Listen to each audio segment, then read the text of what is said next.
этом выпуске программы «Главный четверг» мы будем говорить о Гудаутском районе, а точнее о бюджете Гудаутского района, о том, с какими итогами завершают туристический сезон, какие поступления в бюджет и куда будут израсходованы средства бюджета. Об этом подробно будем говорить с главой финансового отдела администрации Гудаутского района Романом Гамисони. Давайте с общего вопроса начнем. Как вы сами оцениваете итоги сезона с точки зрения финансов? В первую очередь, здравствуйте, все, кто слушает. Во-вторых, с точки зрения финансовой, сезон 2025 года, конечно, сложный. Мы не должны забывать о том, что первые 2 месяца, май и июнь, на которые тоже расчеты какие-то при планировании бюджета проводятся, был у нас провальный. Мы как-то стараемся забыть об этом, потому что июль, август у нас нормальные месяцы уже были. Но, несмотря на это, конечно же, бюджет выполняется в плане доходной его части, даже перевыполняется по некоторым видам налогов. Это в первую очередь по налогу на прибыль.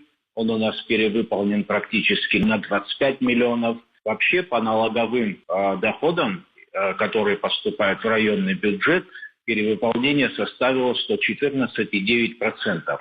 Но при этом хочу учесть, чтобы вы понимали, что при формировании бюджета первое полугодие практически, но мы так берем, что это не половина наших планируемых доходов, а намного меньше, потому что вы сами понимаете, в первое полугодие входит как первый квартал, это январь, февраль, март, в которых практически мизерная часть поступлений идет в бюджеты, как в районные, так и в республиканские.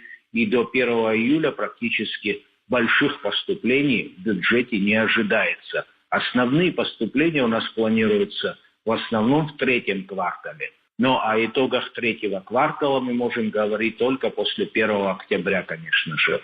Но, тем не менее, у нас оптимистичные прогнозы. Исполнение на сегодняшний день бюджета доходной части составило 114%. Это перевыполнены такие налоги, как налог на прибыль на 25 миллионов перевыполнен. При плане в 125 миллионов поступило 152 миллиона. Подоходный налог у нас перевыполнен практически на 11 миллионов. При плане в 97 миллионов поступило 108 миллионов. И так по многим видам налогов идет перевыполнение. Но опять же хочу отметить, чтобы мы учитывали то, что это не половина наших доходов. Потому что основные поступления, они все равно по итогам 3-го квартала покажут, какой был сезон, насколько он успешный был. И все основные показатели будут видны только в октябре месяце. Но есть какие-то предпосылки, которые позволяют говорить о том, что картина выровняется или, может быть, даже какое-то перевыполнение будет? Да, будет перевыполнение, конечно, не такое большое, как ожидалось, потому что мы сами помним прекрасно май и июнь месяцы, когда практически сезона не было, а наш бюджет, наши налоговые поступления в основной своей массе зависят, конечно, от курортной сферы. Тут стоит и учитывать, что ежегодно количество объектов, работающих в курортной отрасли, увеличивается. Такое же происходит и в нашем районе. Запускаются новые гостиницы, как крупные, так и мини-гостиницы. И тенденция на увеличение, конечно же, есть в районе. А какие объекты обеспечивают наибольшую прибыль для Гудаутского района? Вы рассказывали в середине года, мы с вами общались, и вы говорили о том, что новые объекты появляются. Это в Гагре, в Гудауте и в Афоне. Это объекты, связанные с туристической деятельностью. Были надежды, что новые объекты появятся? До этого расскажите, какие основные источники? Они появились. Да, конечно же, они появились. Они появились, как говорится, не просто так. Это вложение инвесторов. Это и в Афоне гостиницы новые открылись. практически, которые в этом году начали работать, и в Гудауте. Если вы помните, мы говорили о том, что запускается бывшая база отдыха «Черноморец». Она в этом сезоне работала. Бывшая база отдыха «Волга» тоже заработала в этом году. И, конечно же, это увеличит налоговые поступления в наш бюджет. Ну, картина должна все-таки отразить появление вот таких объектов. Сильно может это повлиять вот в положительную сторону появления вот таких крупных объектов? Конечно же, это влияет. Вот если мы говорим о итогах 8 месяцев практически, с учетом того, что первые курортные 2 месяца были провальные, тем не менее, как я вам уже сказал, исполнение бюджета по собственным доходам составило практически 115%. Это нормальный показатель, это динамика роста, которая будет в любом случае продолжаться и дальше. И, соответственно, это идет увеличение нашего бюджета, которое, надеемся, в течение года уже по итогам 9 месяцев будет, конечно же, учтено в бюджете, и будут проведены новые распределения совместно с депутатами собрания. Наиболее важные, основные параметры, не восполненные в бюджете 2025 года, будут учтены, и, конечно же, это все будет, работа над этим будет вестись. А вот хотелось бы поговорить еще о том, на какие статьи расходов направляется бюджет района. Если правильно помню, то вы говорили, что большая часть расходов связана с содержанием именно сферы образования. Конечно же, большая часть расходов, у нас львиная доля расходов в бюджете – это наше образование. Образование, здравоохранение. Образование почему? Потому что у нас в районе 29 школ, 6 садиков, которые надо содержать. Практически помимо заработных плат, также надо учитывать и питание, насколько увеличилось в садиках. Мы эти параметры должны учитывать в бюджете в течение года. Вы сами видите, как цены растут на все. Поэтому нам надо восполнять в первую очередь вот такие вот расходы. Но остается возможность проводить какие-то ремонтные работы. Вот я помню, вы рассказывали про ремонт в селах, ремонтные работы в селах. Это около 18 миллионов рублей было направлено на 20 сел. Сумма небольшая, если учитывать, что количество сел, да, большое, 20 сел и 18 миллионов, но тем не менее, может быть, нашлись средства дополнительные, чтобы направить на эти работы? Пока мы используем те средства, что предусмотрены в бюджете, то есть практически освоение идет вот этих средств, о которых мы говорим, про порядка 18 миллионов. Многие уже использовали их, это на ремонты, текущие ремонты грунтовых дорог и на замену старых водопроводных труб во многих селах. Это и в селе Хипста такие работы проводились, в селе Дурипш проводятся. Небольшие ремонтные работы проводятся в селах по текущему ремонту грунтовых дорог. Эти средства практически уже освоены, и, конечно, если будет увеличение бюджета уже по итогам 9 месяцев, все будет учтено. Мы периодически, когда в прошлые годы проводили увеличение бюджета, всегда учитывали мнение сел и всегда на ремонтные работы селам какие-то определенные суммы добавляли.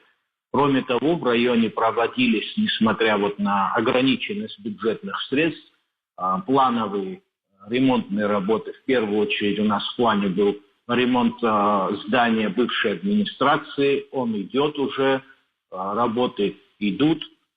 Кроме того, было много текущих проблем в районе за лето. Это в первую очередь водоснабжение в городе и в близлежащих селах. Были большие проблемы с водой, которые поэтапно решались, приобретались новые насосы на насосную станцию, ремонтировались старые водопроводные линии, там серьезные работы проводились, и немалые средства были использованы на ремонт, такие вот ремонтные работы. А из самых значимых ремонтных работ, какие бы вы выделили? Может быть, в селах есть такие работы, которые, ну, очень люди ждали, местные жители очень ждали. Может быть, это с водоснабжением связанные проекты. Какие бы вы отметили бы проекты? Или один, может быть, самый главный?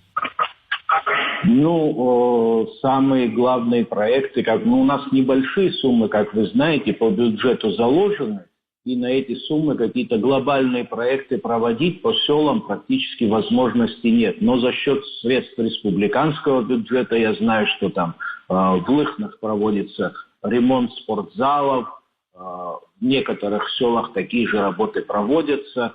В основном тоже за счет республиканских средств, по ходатайствам самих сел, администрации района. Такие работы в районе проводятся.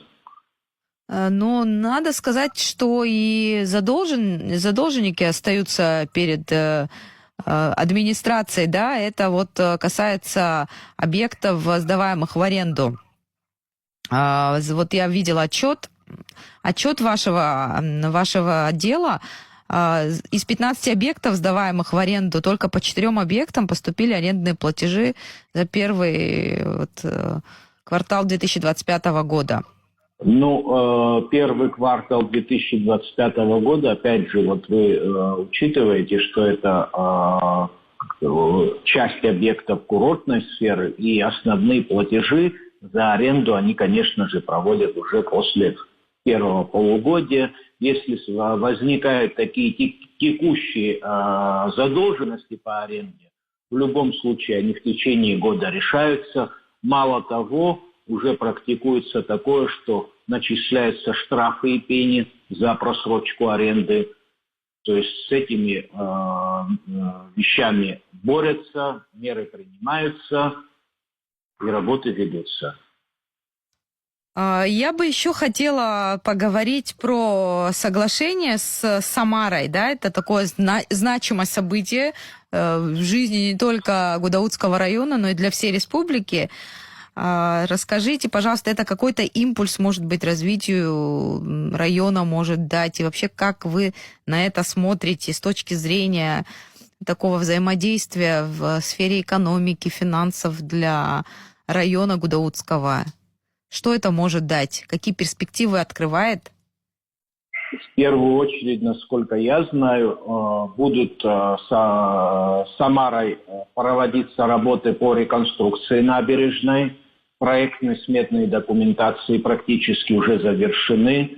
Между прочим, наша делегация во главе с главой администрации практически на той неделе была с официальным визитом в Самаре. Там тоже проводились встречи по этому поводу. Есть большие обещания о том, что в ближайшее время уже будут вестись работы по реконструкции набережной. И вложения там, конечно же, будут солидные. И при этом не надо забывать, что когда в районе проводятся строительные работы любыми организациями, это в первую очередь увеличение налоговой базы. Потому что эти организации, которые будут проводить ремонтные работы, будут нашими крупными налогоплательщиками, что тоже повлияет на экономику района.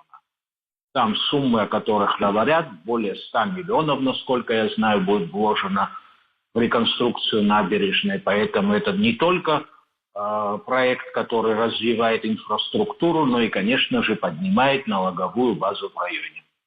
Если и еще дальше пойти, вот насколько эта набережная, она была необходима вот сейчас для развития района, для развития, да, ее туристического потенциала в том числе.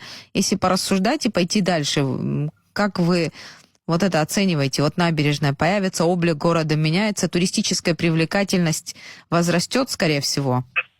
Конечно, возрастет. Это привлекает новых туристов. Вот даже та набережная, которую вот буквально в 2024 году большинство, между прочим, тогда затрат было произведено силами самих граждан и спонсоров. Вот если вы помните, может, мы говорили об этом, о том, что сделали тогда бетонную дорожку около 2 километров вдоль моря в черте города. Она освещена сегодня, по ней люди и в пик сезона гуляют, и даже не то, что в сезон местные там и летом, и зимой ходят по вечерам. То есть оживление идет набережной, тем более если еще лучше работы будут проводиться, еще красивее станет, это намного привлечет туристов. Ну, вообще, за последнее время вы же работаете давно в администрации. Посмотреть, если в динамике, вот предыдущие годы проанализировать с точки зрения туристической отрасли, как она меняет экономику района. Ну, в первую очередь я могу говорить это с точки зрения бюджета, так как непосредственно с ним связан. Вот, наш бюджет ежегодно растет практически на 15-20% в плане увеличения собственных доходов. И эта динамика сохраняется из года в год. Это, естественно, показатель того, что насколько экономика растет в районе. То есть бюджет отражает рост экономики в районе. И в среднем это ведет к тому, что наш бюджет растет на 15-20% ежегодно. Но при этом некоторые эксперты говорят, что надо обращать внимание и на инфляцию, с одной стороны, а с другой стороны очень важны цифры по количеству новых объектов налогообложения, по вот именно деловой климат, новые объекты предпринимательства появляются или нет. Это тоже интересный показатель для экономики. А вот эти цифры, они позволяют говорить о том, что действительно экономика растет?